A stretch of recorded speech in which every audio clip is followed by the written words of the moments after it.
Hello and welcome to episode 201 of the Mark and Me podcast. As always, I'm your host Mark. Now joining me on today's episode is the writer and director Eskil Vogt. This is a great interview and we get to focus purely on his brand new film, The Innocents. Right now, as we're sitting here, it's one of my favourite films of the year. It's a true masterpiece in horror and honestly has some of the most incredible child acting performances you will ever see. It will stay with you for a long time and you'll be thinking about it for a long time to come. It's that good. And that interview's coming up in just a couple of moments' time. But before we get there, we do have to touch base and talk about the last episode. It was a huge one for me personally, episode 200, and I was joined by David Woodjatt, yes, my dad. And I never ever anticipated the response to be as big as it was. It was huge. I saw a whole load of brand new listeners join us. I've seen so much feedback on Facebook, Twitter and Instagram, and my dad was absolutely blown away. I am so grateful for everyone that took the time to listen. It was always a risk for me. I didn't know if putting my own family up there for the big 200 was a risk or not, but it wasn't. Everybody loved it and I'm so happy. But let's get back to today's episode. As I said, this is a huge one for the horror fans.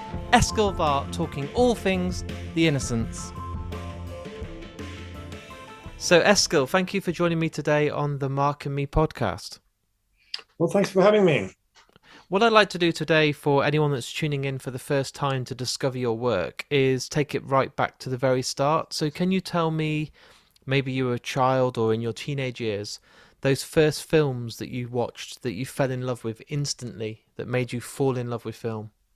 That's I'm such a huge film buff, and that was my way into films. Just loving movies. I have this. A lot of people my age who are working in movies have the same answer of watching Back to the Future in the Amazing. cinema and just going back and seeing it the next week, having that just that emotional I just want to live this movie. It's so cool kind of experience of which Hollywood movies deliver to kids all around the world, and I hope still do.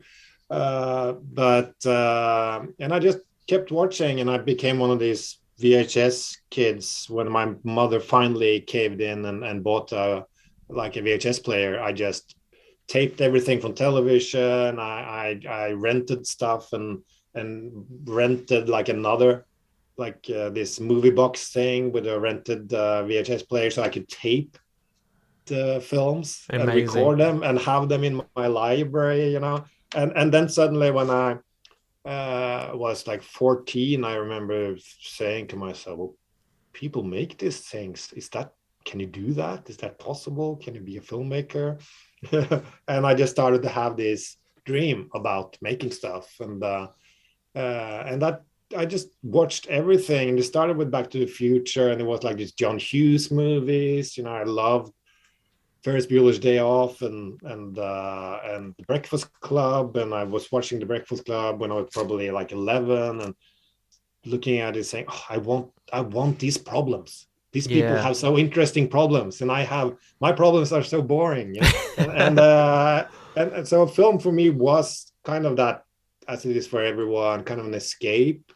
But through movies like Breakfast Club, you kind of feel, oh, you can take characters seriously. You can make something more real, So and then I started to exhaust the Hollywood section, which was like 80% of the local video store, and then I had to go to the European section and watch French movies and whatever, and then I fell in love with other kind of films, and I thought that would be my path, and then I went to film school and whatever. I just love movies. I can talk movies all day.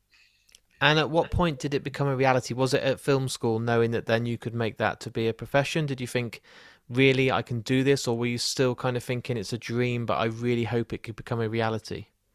It's actually, since I was 14, I wanted to make movies, but no one in my family did anything artistic. I didn't know anyone in the movie business. So for me, it was very abstract.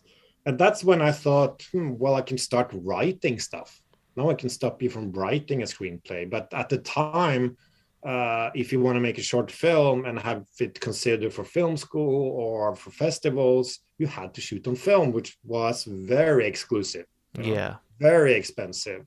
And it just felt like I don't know how to go about doing that. So I started to read screenplays that I found in the local Cinematheque library, and just be interested in writing stuff just because I thought that would be easier. No one can stop me from doing that. But the actual turning point for me was meeting my good friend and collaborator Joachim Trier. Yeah.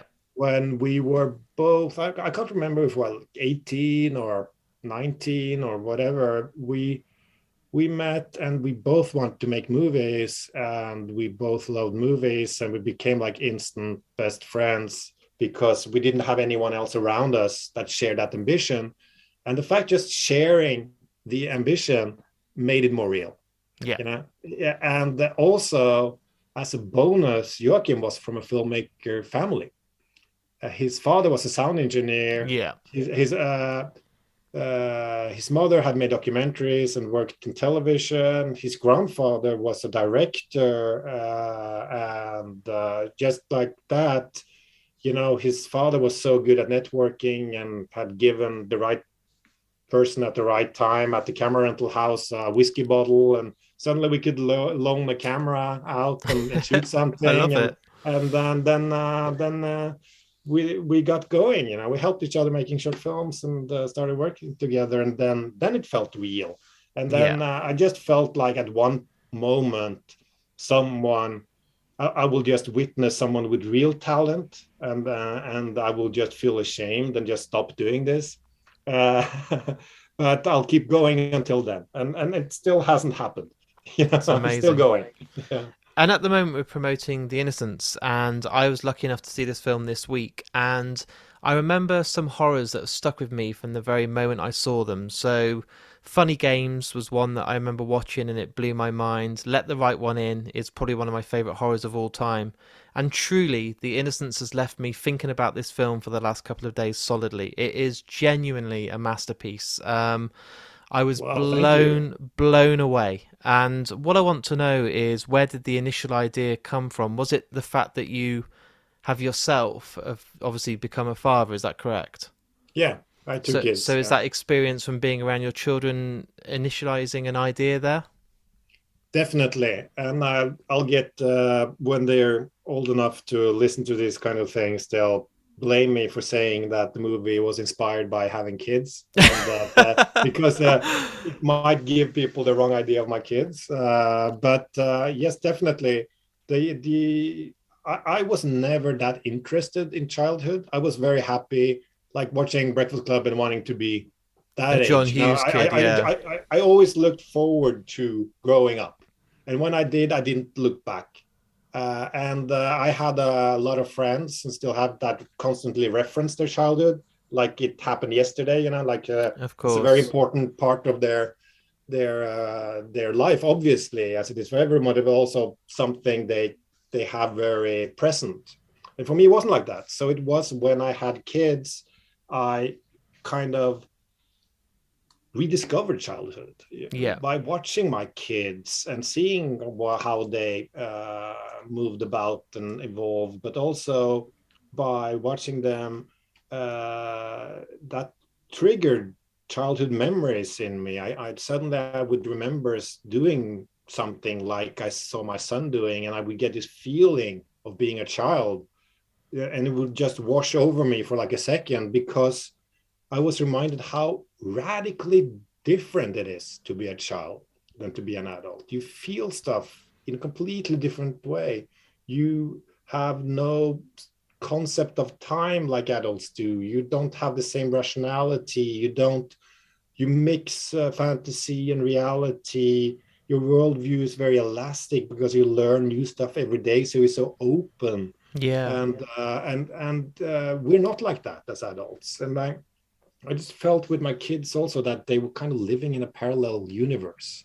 They experience stuff all the time that they feel so strongly, and they don't really have the words to tell me about them, or even they don't even think to try to tell me about them because they're already passed on to something else. They're already doing something else, so they wouldn't think of talking about what happened 3 minutes ago, which is and I just felt, wow, this is interesting. Can I go back to that place, that secret world of childhood, and make a film? I think that was how it started.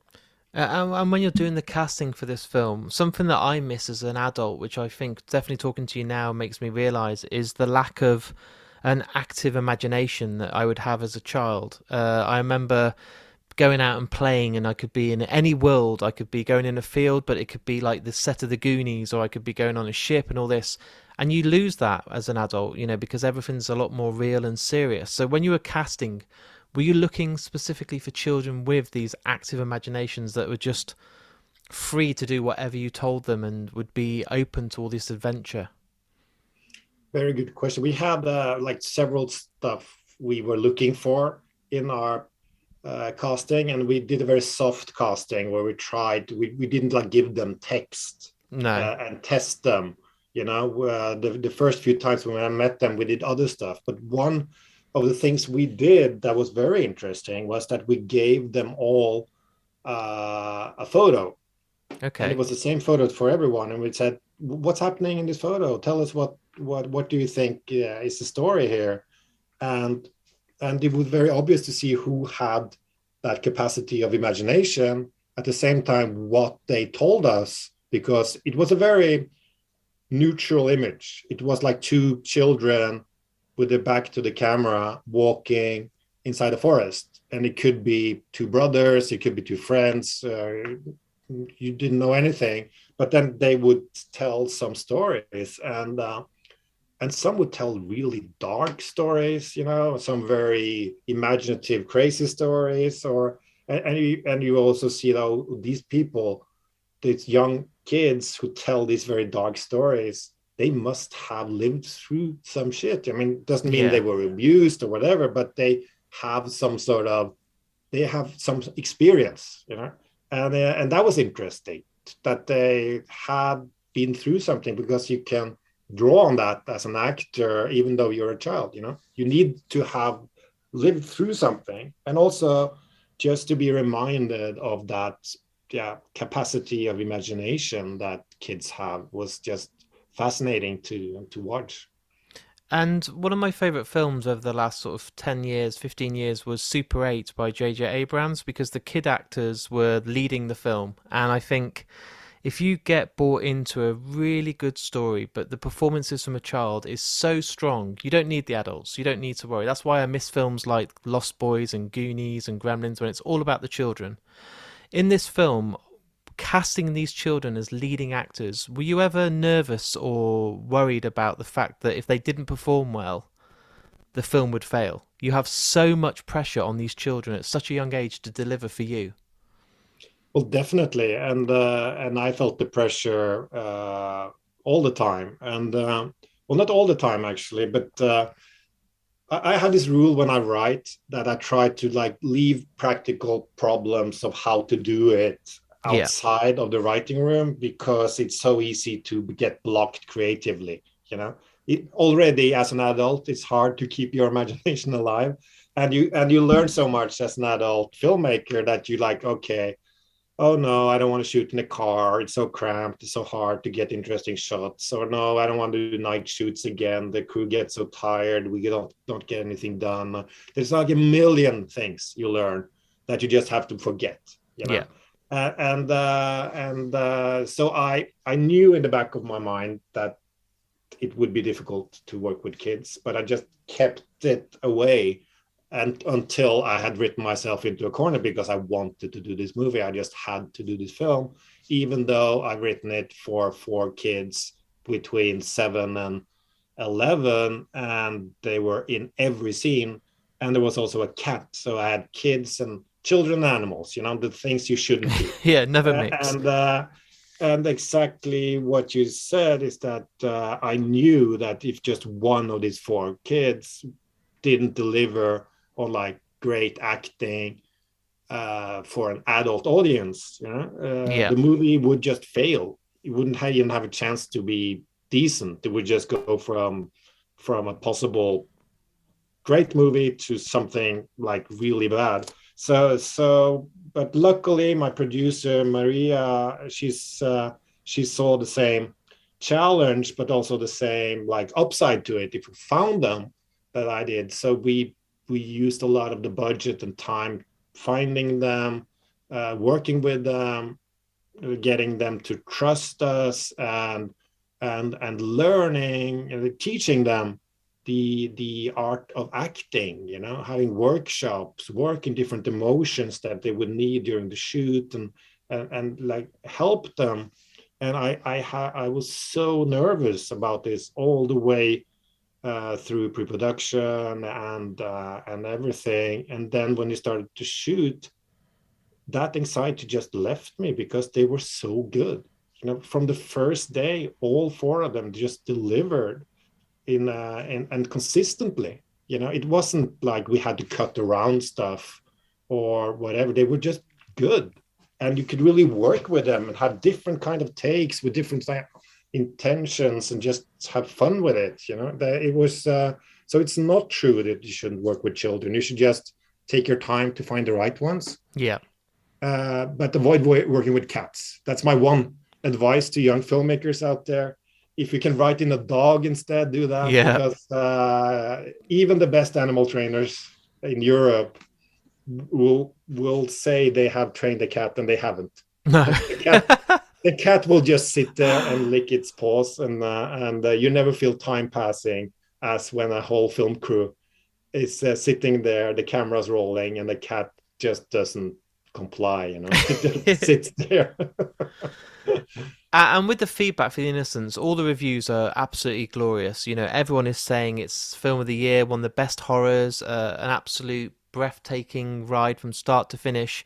But not only that, you were the screenwriter in The Worst Person in the World. So the year that you've had, you probably could never have imagined, because did you ever sleep? Did you ever get any rest? Because this must have been the most manic, hectic year of your life, but also the fact you have had so much success. It must feel like a dream sometimes. You must be pinching yourself thinking, is this real? Well, definitely. It's been a wild ride since both movie premiered in Cannes last year, and since then it's just been wild. Yeah. The kind of response the movies have been getting, and from very different kind of audiences, and even like the Oscar nominations we got for Worst Person in the World and the screenplay. It was just so unexpected and so wonderful. So I'm just trying to enjoy it. And of course my kids keep me grounded. They're like, "Oh, you're leaving again, Dad." Yeah, you're leaving us behind again to go to some film event, but it's the Oscars, we don't care. Yeah. I mean, where do you go from here with this year that you've had? That it must be really difficult to think, like, what do I do next? Have you already got your pen to paper? Are you writing as we speak? Are you sitting there with some ideas, or is it even further than that? Have you got stuff in advanced talks, or? I wish I had. I mean, I'm sitting. I just had a few weeks now with Joachim, and we're sitting talking about a few ideas for his next movie after Worst Person in the World. But we haven't decided yet. But the thing is that you're not the only one asking me. What's your next project? And I feel since Cannes last year, when I was there with two movies, that people have been asking that, and those people who ask are also people who could finance a movie. Yeah. They could help me make it, and I feel like the worst writer director in the world, that I don't have like 3 scripts under my arm and are passing them around to people, because I have to say, no, I have nothing. Sorry. I'll get back to you. And hopefully they won't have forgotten me when the time comes that I can find the time to sit and write something, because that's the only disadvantage of enjoying this kind of success, where people are actually interested in what you've made. Well, not the only backside, because my kids feel that I'm way too much, but The professional drawback is that I don't get time to write new stuff. So I'm just waiting for people to lose interest so I can I can just withdraw and concentrate on the new project, whatever it is. And something I ask everybody, it doesn't matter if they're a very famous worldwide actor or someone starting out, a huge director or somebody that's just getting into it. What advice do you give to anyone that's listening to the podcast today that wants to get into the film industry? Because it's a hard world to get in. It's an even harder world to get your name out there and be taken seriously. But there are people that listen that are going to film school or making films at home. What advice do you give to those people to try and get themselves seen in a world that I think is very hard to break through in? Well, there's a lot of noise. That is true. It's I feel, I mean, that you shouldn't give too much advice because people might listen to them and their path might be very different than yours. That's fair. What I feel is the one thing that's never wrong is to make stuff, and don't think too strategically of where it might be end up. Will someone see it in what way or whatever? First, just make stuff because you'll learn something every time, and you'll get better. And someone will see it and give you feedback, and you'll realize something you did wrong or something that you might do differently the next time. And the more you make, the more chance you have that something will be noticed. A festival will screen it, or someone will watch it on YouTube, and suddenly you are noticed. I think you have to have to break into movies. I think you have to have like a very pure motivation that you're doing it because you love it.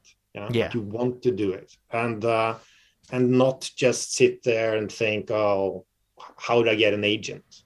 Which is that will happen at one point if you just stick at it and do it because you like it.